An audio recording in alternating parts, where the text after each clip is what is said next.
Marilla went to town the next day and returned in the evening. Anne had gone over to Orchard Slope with Diana and came back to find Marilla in the kitchen, sitting by the table with her head leaning on her hand. Something in her dejected attitude struck a chill to Anne's heart. She had never seen Marilla sit limply inert like that. "Are you very tired, Marilla?" "Yes, no, I don't know," said Marilla wearily, looking up. "I suppose I am tired, but I haven't thought about it. It's not that." "Did you see the oculist?" "What did he say?" asked Anne anxiously. "Yes, I saw him. He examined my eyes. He says that if I give up all reading and sewing entirely and any kind of work that strains the eyes, and if I'm careful not to cry, and if I wear the glasses he's given me, he thinks my eyes may not get any worse and my headaches will be cured.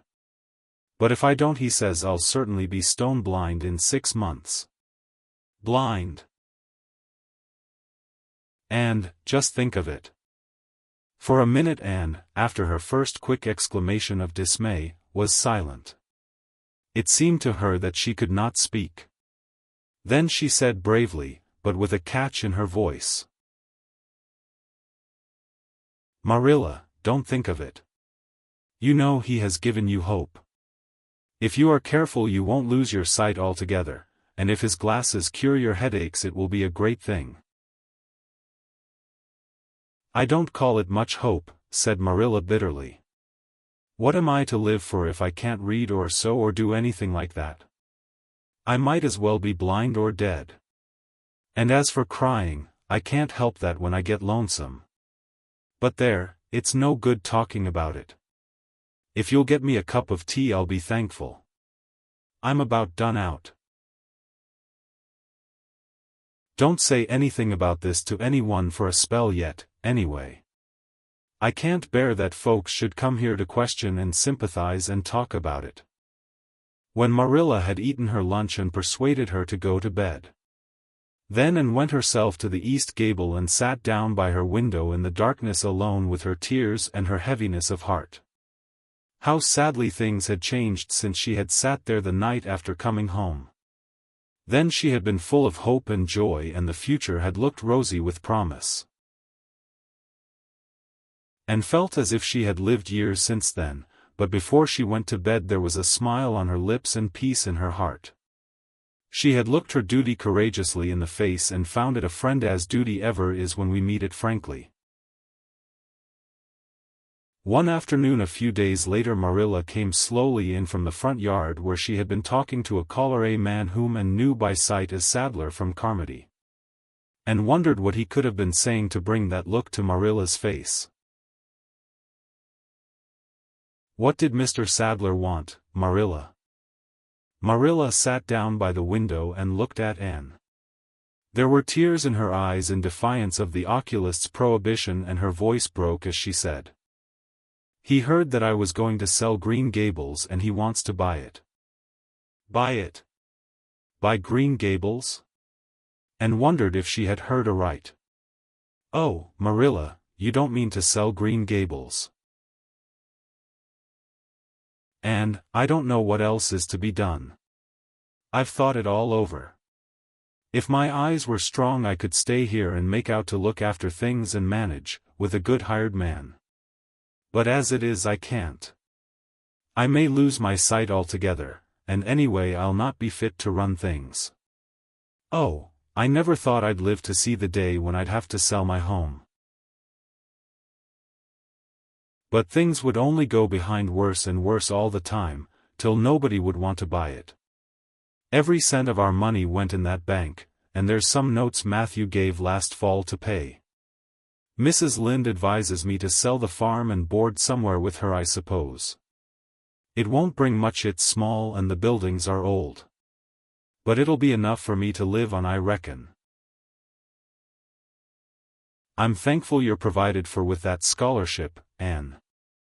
I'm sorry you won't have a home to come to in your vacations, that's all, but I suppose you'll manage somehow." Marilla broke down and wept bitterly. "You mustn't sell Green Gables," said Anne resolutely.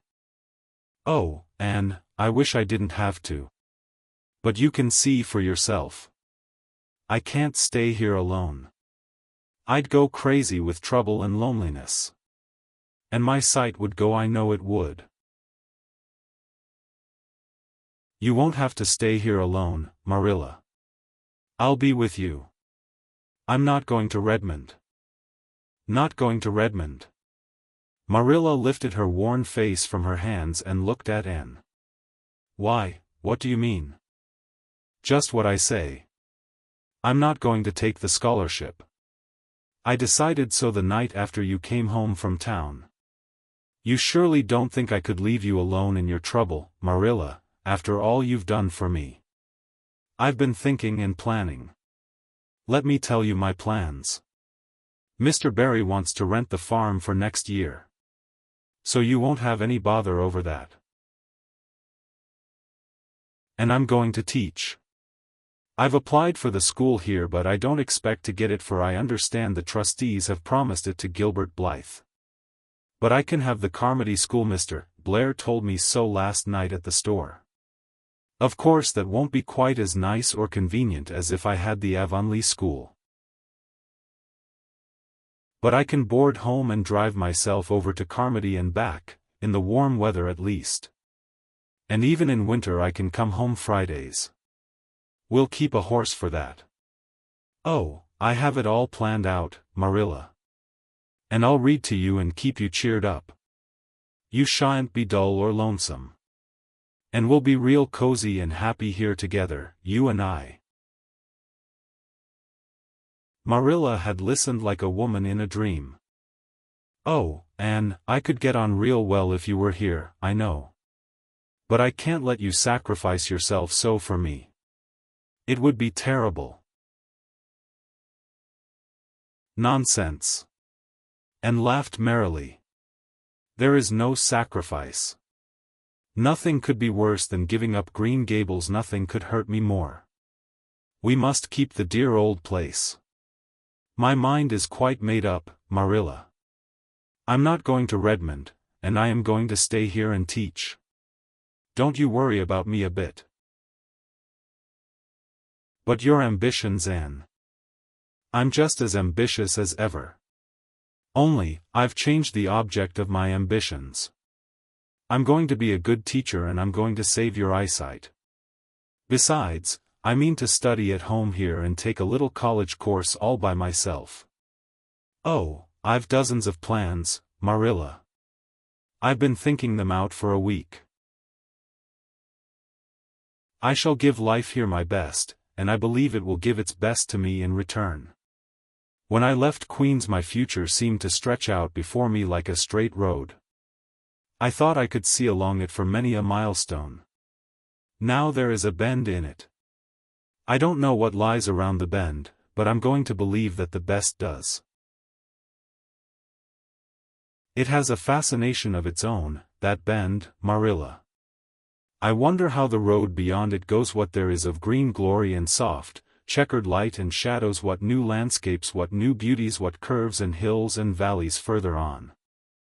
I don't feel as if I ought to let you give it up, said Marilla, referring to the scholarship. But you can't prevent me. I'm 16 and a half, obstinate as a mule, as Mrs. Lynde once told me, laughed Anne. Oh, Marilla, don't you go pitying me. I don't like to be pitied, and there is no need for it.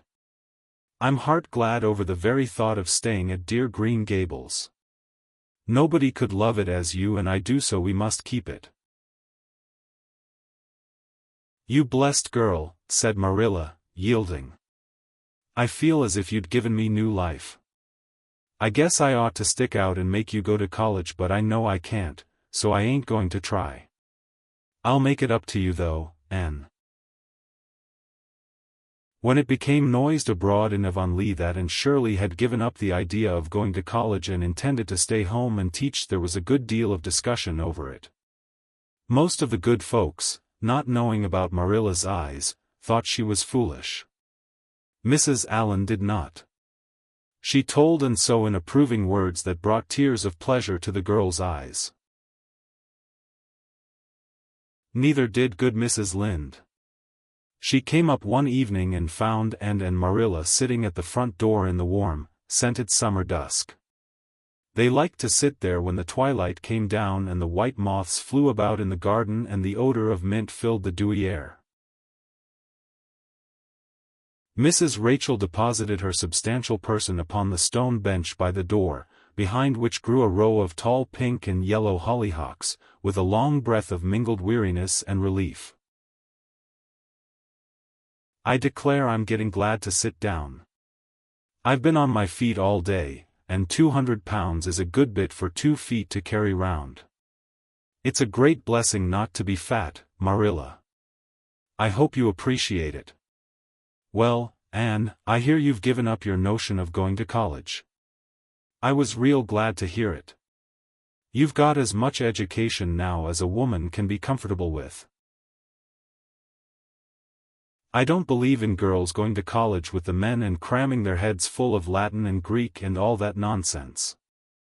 But I'm going to study Latin and Greek just the same," Mrs. Lynde said, and laughing.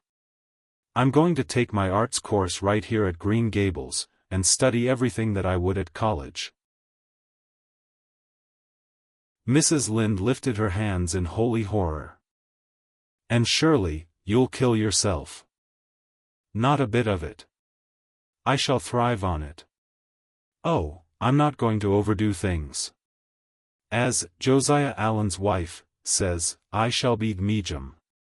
But I'll have lots of spare time in the long winter evenings, and I've no vocation for fancy work. I'm going to teach over at Carmody, you know." "I don't know it. I guess you're going to teach right here in Avonlea. The trustees have decided to give you the school." Mrs. Lynde cried, and, springing to her feet in her surprise. "Why, I thought they had promised it to Gilbert Blythe." "So they did. But as soon as Gilbert heard that you had applied for it, he went to them. They had a business meeting at the school last night, you know, and told them that he withdrew his application, and suggested that they accept yours. He said he was going to teach at White Sands. Of course he knew how much you wanted to stay with Marilla, and I must say I think it was real kind and thoughtful in him, that's what. Real self-sacrificing, too, for he'll have his board to pay at White Sands, and everybody knows he's got to earn his own way through college. So the trustees decided to take you. I was tickled to death when Thomas came home and told me." "I don't feel that I ought to take it," murmured Anne.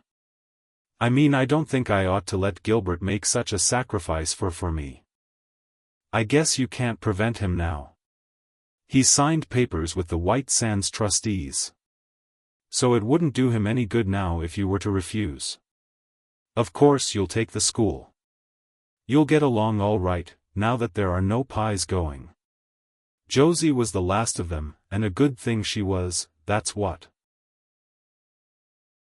There's been some pie or other going to Avonlea School for the last 20 years, and I guess their mission in life was to keep school teachers reminded that Earth isn't their home. Bless my heart. What does all that winking and blinking at the Barry gable mean?" "Diana is signaling for me to go over," laughed Anne. "You know we keep up the old custom. Excuse me while I run over and see what she wants." And ran down the clover slope like a deer, and disappeared in the furry shadows of the haunted wood. Mrs. Lynde looked after her indulgently. "There's a good deal of the child about her yet in some ways. There's a good deal more of the woman about her in others," retorted Marilla, with a momentary return of her old crispness. But crispness was no longer Marilla's distinguishing characteristic. As Mrs. Lynde told her Thomas that night, "Marilla Cuthbert has got mellow. That's what." And went to the little Avonlea graveyard the next evening to put fresh flowers on Matthew's grave and water the Scotch rosebush. She lingered there until dusk, liking the peace and calm of the little place, with its poplars whose rustle was like low, friendly speech, and its whispering grasses growing at will among the graves.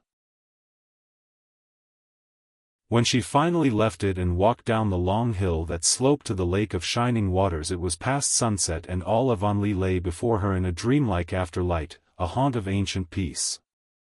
There was a freshness in the air as of a wind that had blown over honey-sweet fields of clover.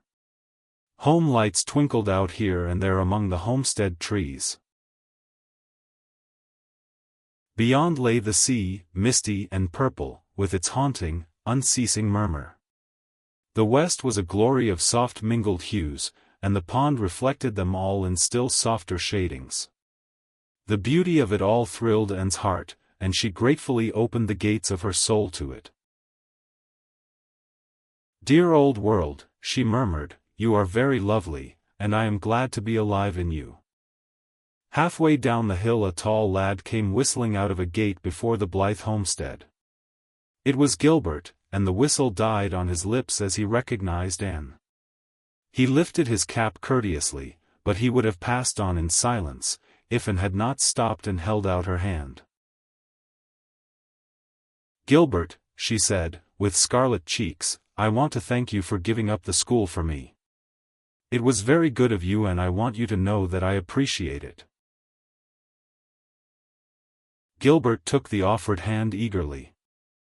"It wasn't particularly good of me at all, Anne. I was pleased to be able to do you some small service. Are we going to be friends after this? Have you really forgiven me my old fault?" Anne laughed and tried unsuccessfully to withdraw her hand. "I forgave you that day by the pond landing, although I didn't know it. What a stubborn little goose I was. I may as well make a complete confession. I've been sorry ever since." "We are going to be the best of friends," said Gilbert, jubilantly. "We were born to be good friends, Anne. You've thwarted destiny enough. I know we can help each other in many ways. You are going to keep up your studies, aren't you? So am I. Come, I'm going to walk home with you." Marilla looked curiously at Anne when the latter entered the kitchen. "Who was that came up the lane with you, Anne?" "Gilbert Blythe," answered Anne, vexed to find herself blushing. "I met him on Barry's Hill." "I didn't think you and Gilbert Blythe were such good friends that you'd stand for half an hour at the gate talking to him," said Marilla with a dry smile. "We haven't been, we've been good enemies. But we have decided that it will be much more sensible to be good friends in the future." "Were we really there half an hour?" "It seemed just a few minutes. But, you see, we have 5 years lost conversations to catch up with, Marilla." Anne sat long at her window that night companioned by a glad content. The wind purred softly in the cherry boughs, and the mint breaths came up to her. The stars twinkled over the pointed firs in the hollow and Diana's light gleamed through the old gap. Anne's horizons had closed in since the night she had sat there after coming home from Queen's, but if the path set before her feet was to be narrow she knew that flowers of quiet happiness would bloom along it. The joy of sincere work and worthy aspiration and congenial friendship were to be hers. Nothing could rob her of her birthright of fancy or her ideal world of dreams.